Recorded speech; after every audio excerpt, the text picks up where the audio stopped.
Olá, boa tarde, boa noite, bom dia, dependendo da hora que tu me vês, né? Seja bem-vindo ao canal Humanidades em África com Alcides de André de Amaral. Eu criei esse canal com a intenção de poder compartilhar com vocês aquilo que eu acho, que eu penso sobre as ciências sociais e humanas e a sua importância para o continente africano. Então esse é um canal que eu criei para poder promover essa área de conhecimento no nosso essa área de conhecimento em nossos países, né? Mas quem quiser saber mais eh, sobre a descrição do canal, a apresentação do canal, eu vou deixar aqui no vídeo, o link do vídeo da apresentação, os dois vídeos, foram dois vídeos da apresentação, então eu queria vos convidar vocês a poderem acessar para saberem qual é a ideia do canal, né? Esse é uma, vamos dizer, um conteúdo especial que eu faço a convite do professor Segon Coça, da Universidade da Integração Internacional da Lusofonia Afro-Brasileira, na disciplina nacionalismo africano. Eu vim aqui com a intenção de poder falar sobre a importância ou o papel que as ciências sociais tiveram na promoção daquilo que foi o nacionalismo moçambicano, né? Mas para isso eu vou ter que fazer uma breve, vamos tentar fazer uma breve descrição histórica para poder situar melhor esse nacionalismo, esses ideais de nacionalismo. E para isso é necessário primeiro nós podemos fazer uma distinção, né, daquilo que é a historiografia do próprio país, né, porque a melhor forma de nós, até como os próprios teorizadores do nacionalismo moçambicano acreditam, a melhor forma de poder pensar nesse nacionalismo é pensar na própria experiência do país, na sua história, né? Por isso é importante dividir entre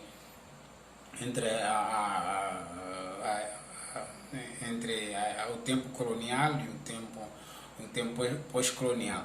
Para o nosso propósito aqui nessa aula, nós vamos dividir a historiografia do país em dois momentos. Temos o período colonial e o período pós-colonial. Agora, nessa definição, nós corremos o risco de um aspecto importante. Nós corremos o risco de extrapolar aquilo que são os acontecimentos importantes em cada período. Por quê? Porque quando nós falamos de pós-colonial, nós estamos a falar de um período muito extenso que nos acompanha até hoje. Enquanto o que nos interessa aqui hoje, falar desse nacionalismo moçambicano, nesse período pós-colonial, é o período logo a seguir à independência, não é? 10 anos, sim, 10 anos por aí, 10 anos já depois 10, 15 anos depois a seguir a independência, né? Então, nesse período que é pós-colonial, mas para uma questão de organização, das nossas próprias tipologias, nós vamos, na nossa própria delimitação historiográfica, nós vamos chamar esse período de período revolucionário, para poder situar melhor esse período de 1975, com a prolongação da proclamação da independência, e até 1990, né, com a constituição de nova república em Moçambique, uma república já agora diferente da primeira, evidentemente, né? Então vamos dividir a nossa aula de hoje sobre Moçambique, o nacionalismo moçambicano nesse sentido, dessa forma, né? Tempo colonial e tempo revolucionário. O tempo colonial é muito importante nós enfatizarmos isso, porque é nesse período colonial que se toma que é possível identificar como sendo a tomada de consciência dos povos africanos, como diz, por exemplo, o sociólogo Elise Macamo, né? A tomada de consciência dos africanos dá-se no encontro violento que os africanos tiveram com o colonizador, né? Com o colonialismo europeu, nesse caso. Então, entendendo prestando atenção nessa fase colonial é muito importante. Mas não só por causa disso, também porque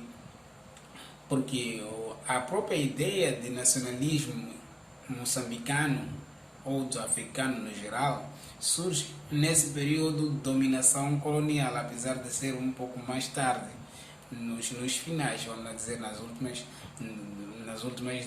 na segunda metade, a partir de 40, 50 para frente, né? Principalmente nesse período. Para Moçambique, então, deu-se mais à frente, lá na década de 60. Né? Então, esse nacionalismo moçambicano tem que ser visto dentro desse contexto. Né? Agora, vamos começando refletindo sobre o surgimento do nacionalismo nesse contexto colonial. E para pensarmos nesse surgimento do nacionalismo, é importante nos prestarmos atenção num acontecimento particular que ocorreu em Portugal no período de 1930 até aqui, né? Não vamos nos estender muito, é só uma forma para nos situar, não é? Essa é uma forma de estruturação, de colocação. Né? Há um acontecimento muito importante que se deu em Portugal que se denominou por nacionalismo econômico.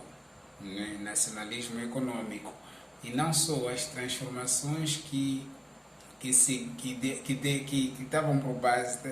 que estavam na base desse nacionalismo e as propostas que o mesmo nacionalismo apontava vão determinar muito a relação que Portugal vai ter com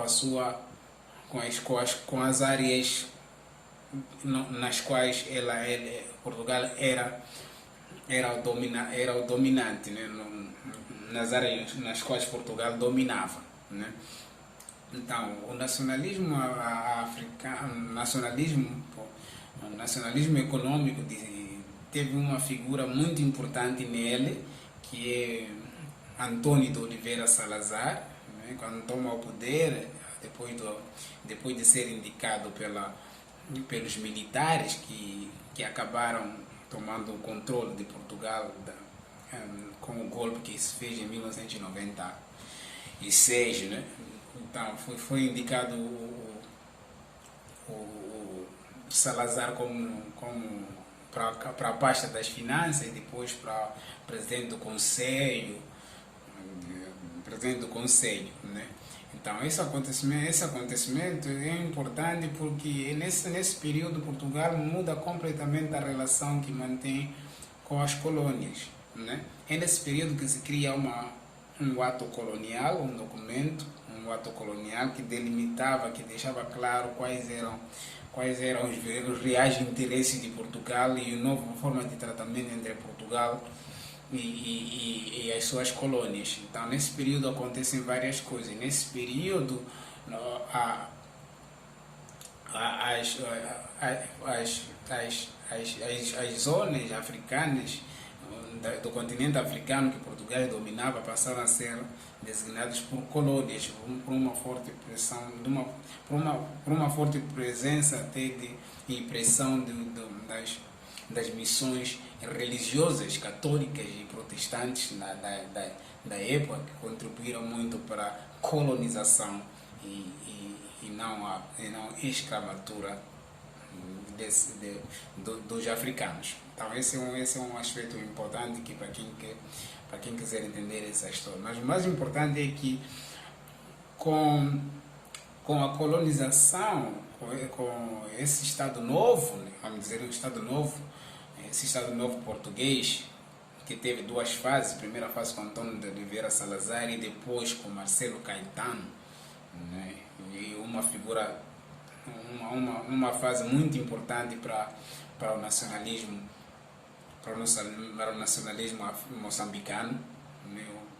Essa segunda fase com Marcelo Caetano, várias políticas foram tomadas, né. Dessa política, as políticas de assimilação, tivemos as políticas que já vinham antes, né, de educação a partir das missões, né, essas missões altamente controladas pelo regime colonial da metrópole, que tinham que estar em sintonia com as políticas centrais da português, do governo português. Só que essa mesma política de educação, essa mesma política de assimilação que permitiu a existência de se pensar na possibilidade do nacionalismo moçambicano, que é caracterizado pela tomada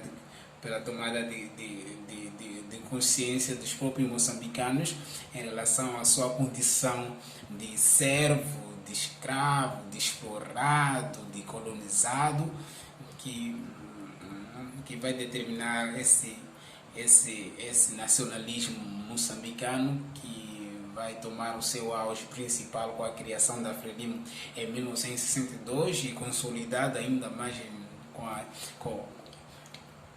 com o desencadear da Guerra de Libertação Nacional, né, chamada Guerra à Luta Armada, e vai se consolidar ainda mais com a busca da independência e na procura de estratégia de uma forma de sociedade típica do nacionalismo moçambicano, que deveria se diferenciar rigorosamente do outro nacionalismo econômico, do nacionalismo colonial, nesse caso.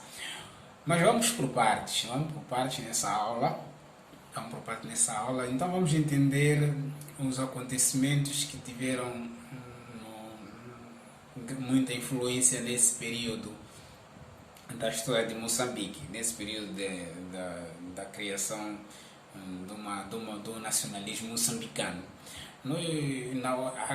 Esses acontecimentos não se cingiram, como eu procurei transparecer aqui, não se cingiram apenas nas obrigações que Portugal tinha em relação às suas colônias, mas também estava relacionado com os diferentes acontecimentos que ocorriam na época, como o panafricanismo, desde esse pensamento negro, desde Dubois, né? De Dubois, com o panafricanismo, e teve outros acontecimentos como a emergência do movimento de pensamento negro, com o pensamento com o Dubois também, né? Esse pensamento negro, esse nacionalismo, né? Mas também teve aquilo que nós chamamos de movimento de renascimento negro, que ocorreu nos Estados Unidos, que contribuiu para a tomada de uma consciência africana, de se criar perspectivas de interpretação da realidade que se vivia a partir da própria experiência dos próprios explorados, dos próprios colonizados, dos próprios africanos pretos nesse caso. Então, aqui é preciso ter em conta esse aspecto, porque vai determinar também esse nacionalismo moçambicano. Esse nacionalismo moçambicano, que é o que nós queremos desenvolver aqui, teve, como disse, teve o seu auge, segundo alguns, Severino Ngonha, por exemplo, segundo Severino, teve o seu auge com a criação da Frelimo. Então, se teve o seu auge com a criação da Frelimo, então uma figura importante nessa história é muito é, é, é, tem que ser ressaltada, né? Tem que ser levada em consideração. Essa figura é Eduardo Mondlane, considerado como o construtor da unidade nacional e não só também a, o precursor, ou melhor, a excelência do nacionalismo moçambicano.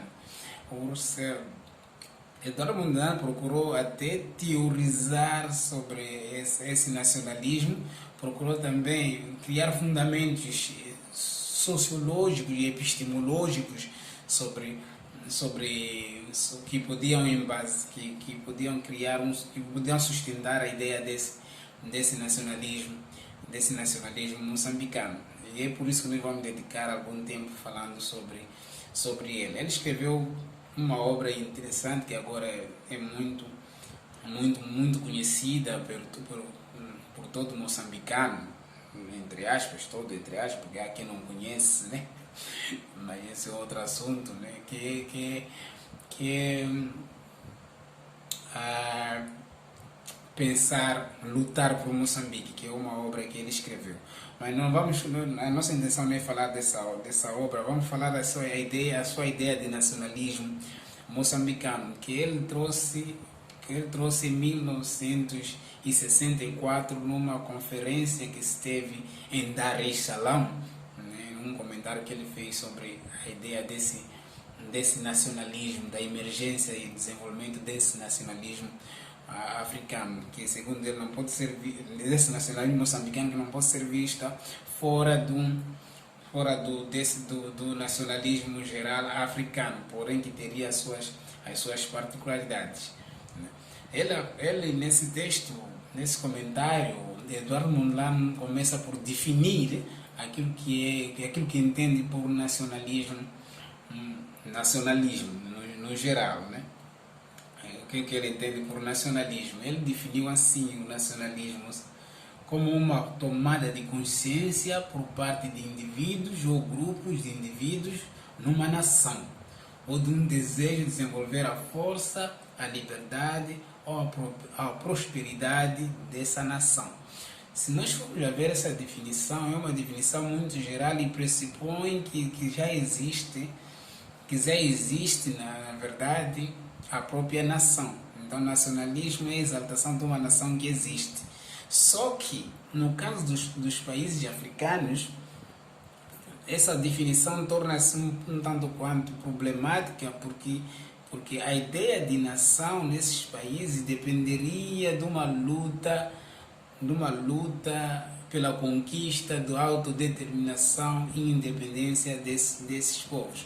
Então, o nacionalismo aí deve ter uma ideia, deve ter um outro significado, deve ter outras características que podiam dar conta dessa particularidade histórica das sociedades africanas, nesse caso, por causa das colonizações, e lutas de libertações que ocorriam, e por aí vai.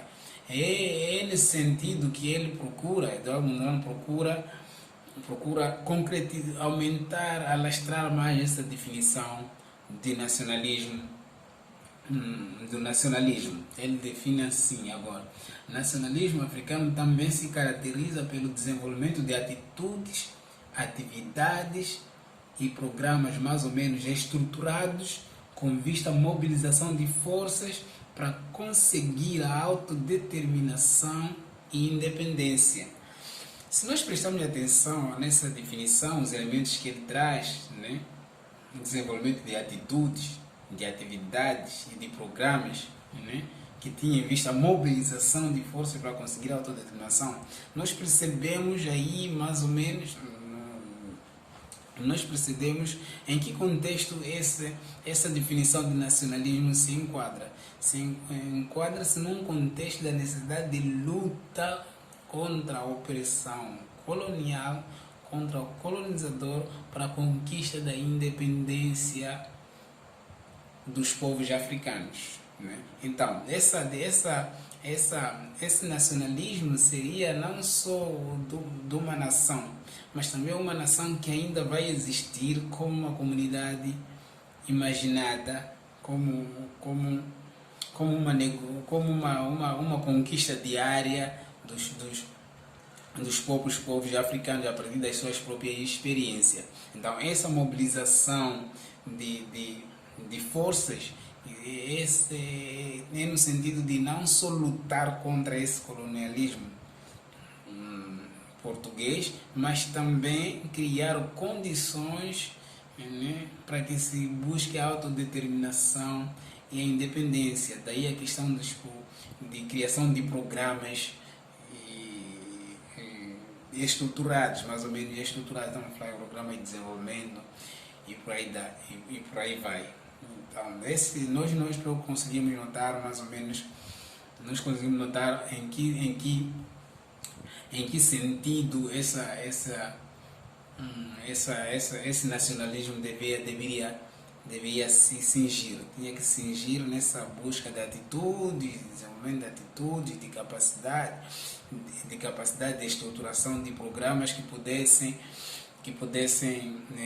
ajudar na conquista da possibilidade de existência dessa nação.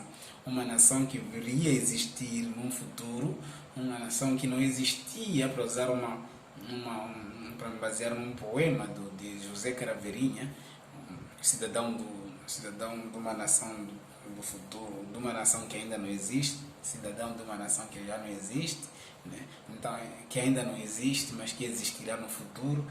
Então, o nacionalismo, nesse caso, teria essa função de lutar para conquistar a independência e a autodeterminação e criar programas de estruturação que pudessem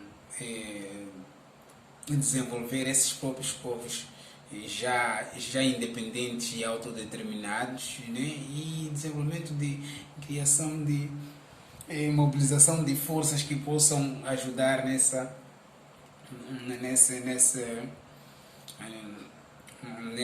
empreendimento. E aí nós notamos porque que se diz, como diz, por exemplo, Severino Ngüenya, num texto de 1999, um texto que eu vou deixar aqui no fim do vídeo, vou deixar aqui algumas referências de modo que cada um possa se interessar, possa ler por ele mesmo.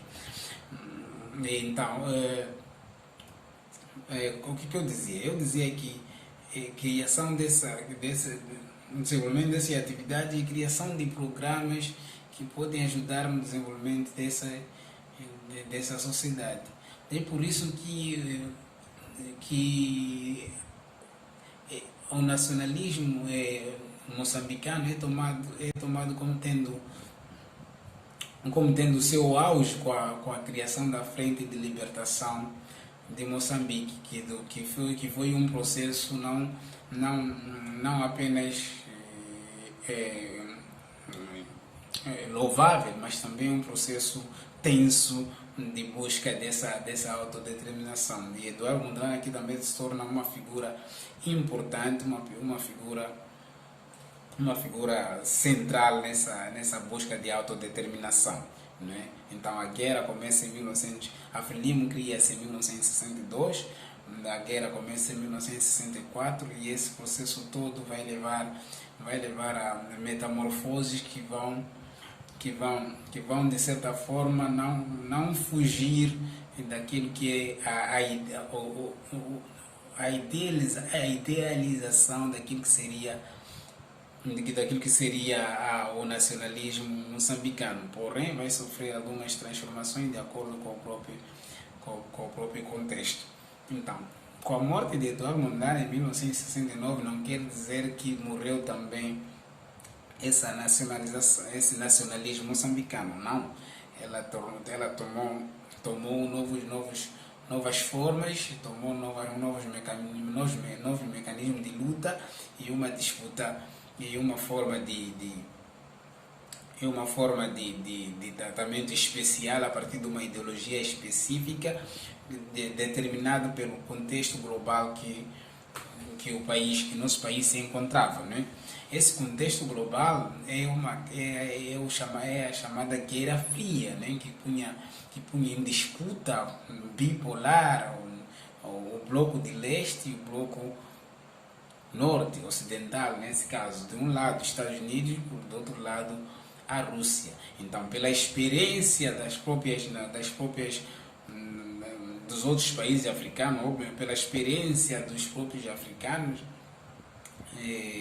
esse nacionalismo passou a ter uma inclinação socialista de definição dos problemas sociais e políticos da população, das pessoas. É assim que, conquistada a independência em 1975, adota-se logo em 1977, 2 anos depois, oficialmente um marxismo-leninismo e uma gestão da sociedade a partir de princípios socialistas no terceiro congresso da Frelimo.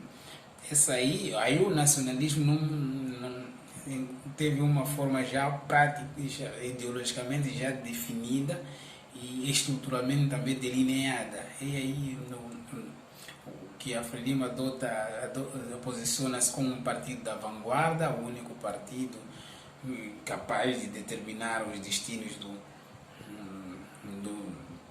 da população, e esse nacionalismo passou a ser uma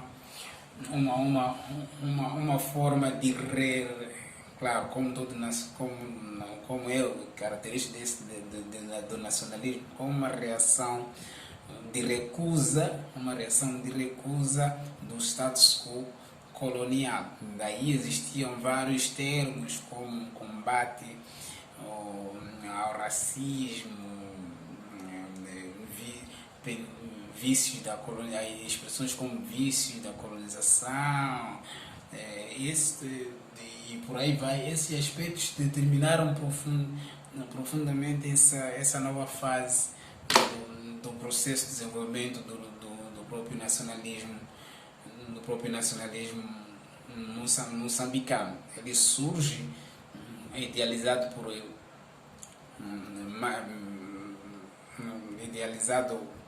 ele, ele surge como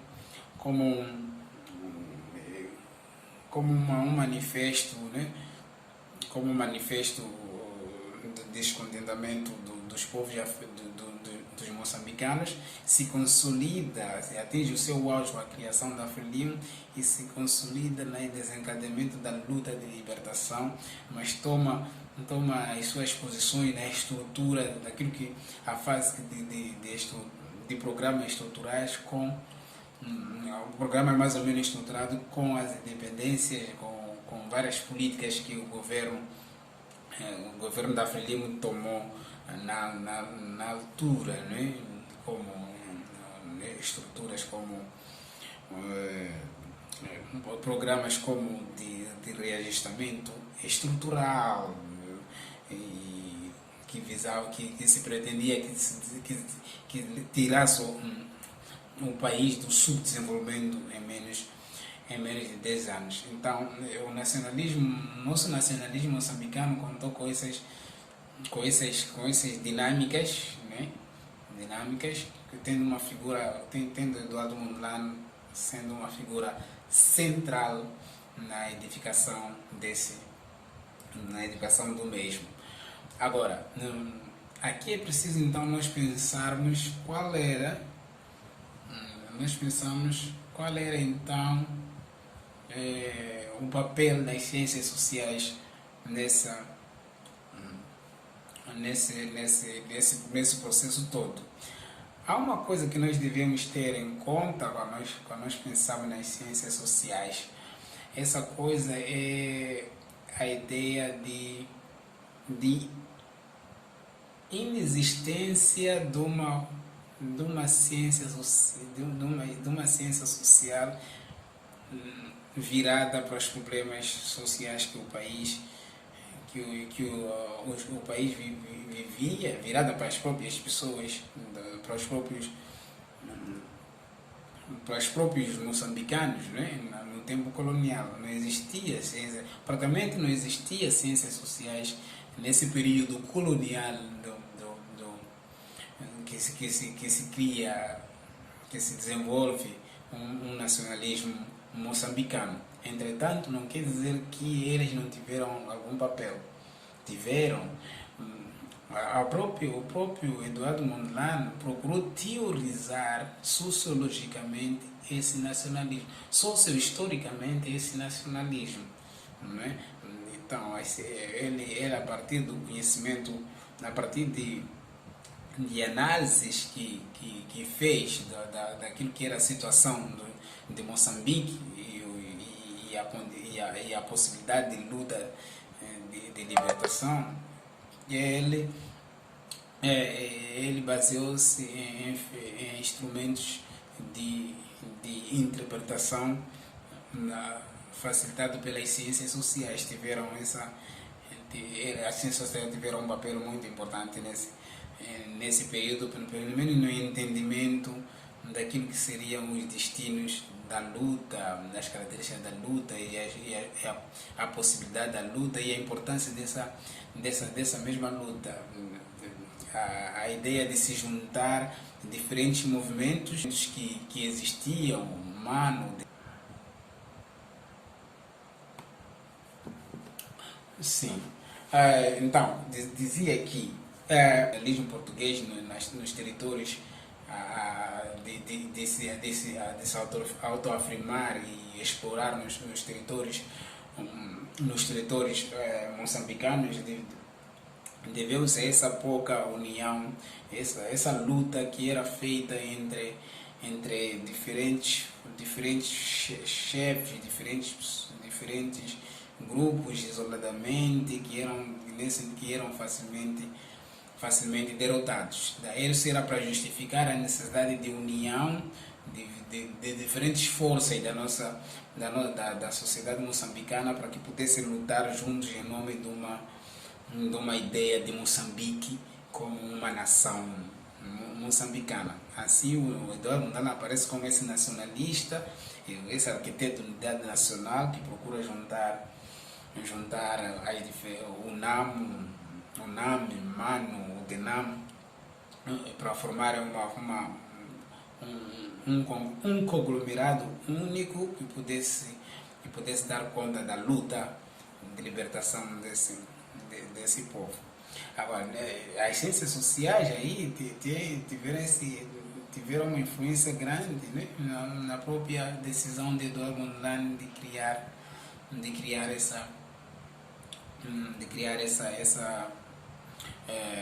essa forma de luta conjunta na procura da autodeterminação e independência dos moçambicanos. Agora, em termos de ensino, nessa altura não existia, Moçambique contava apenas com uma universidade, que é a Universidade do Eduardo Mondlane, e que era uma universidade virada exclusivamente para a formação de elite colonial branca em Moçambique, né?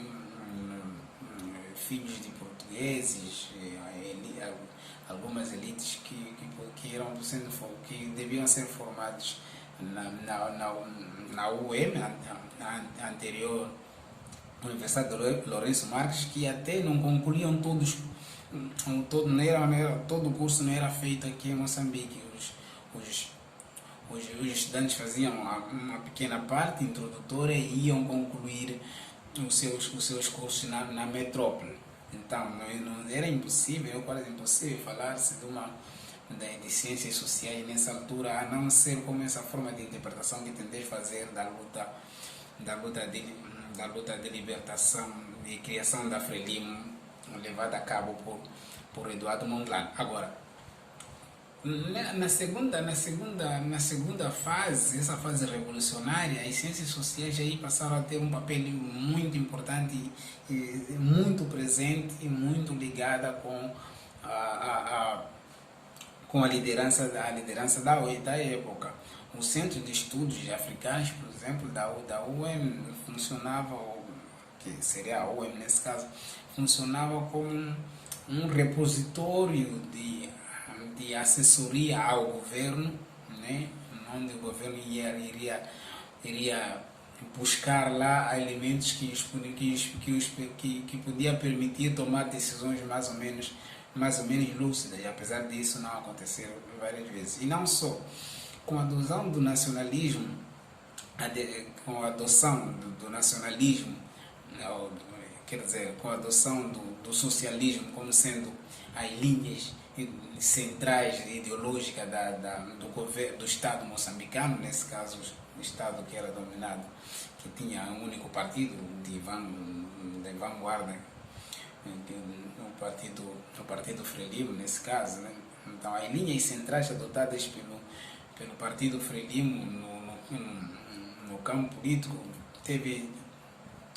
estava estritamente ligado também com o tipo de produção de conhecimento na universidade. Tipo, a produção de conhecimento na UEM era uma produção de conhecimento coletiva, fora de especialização, e até porque toda a educação, todo o sistema da educação, o sistema de educação foi criado pela primeira vez em 83, né?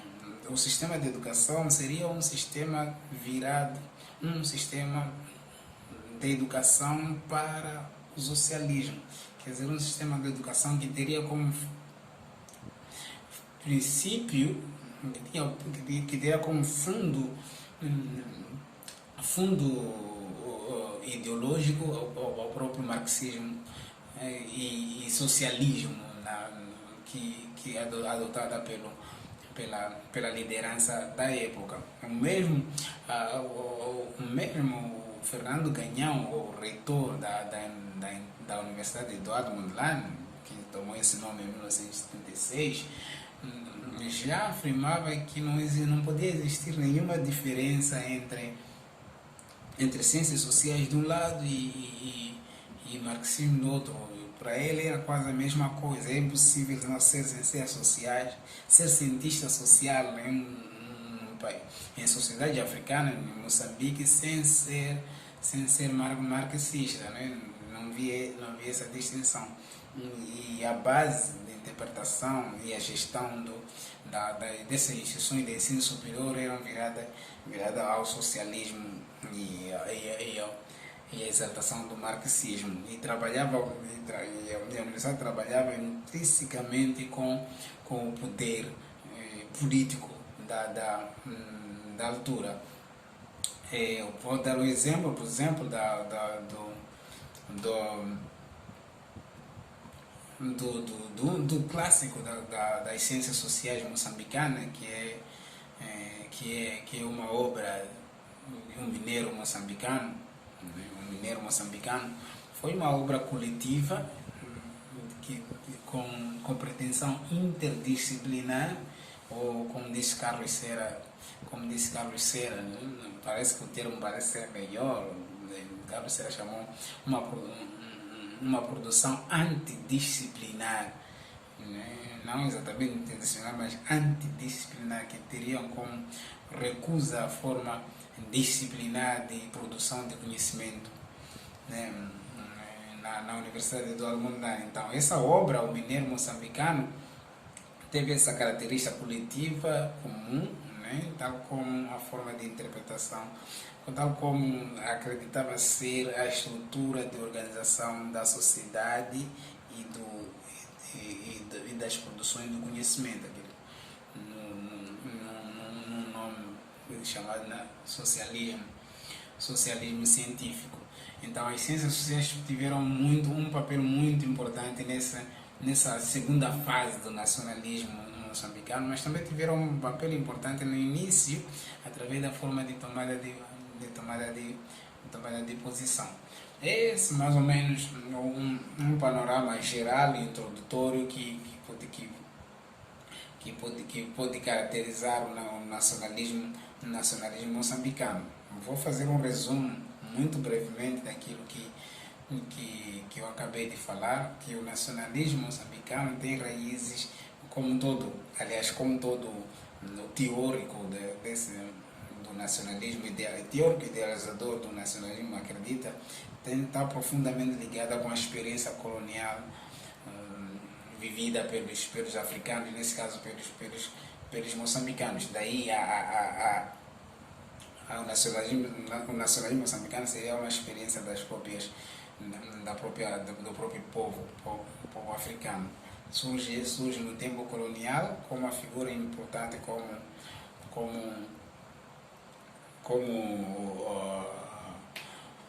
Eduardo Mondlane, não é? E